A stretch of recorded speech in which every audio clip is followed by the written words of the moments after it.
take the neoprene, fill her up.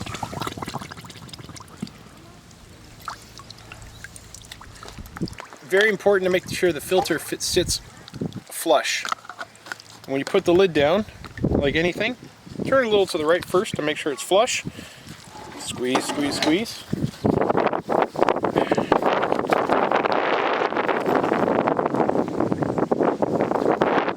Let's see here.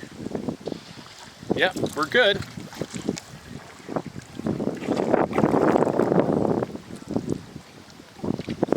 By making sure the air hole is not pointed towards down on you, you're not going to get any drip. As long as you put the cap back,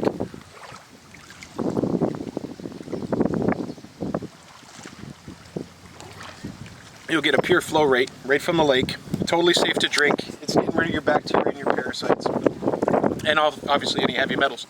But this is the beauty of the system, is when we go from the tap water to the lake water, we're safe in all counts anywhere in basically North America that doesn't have viral.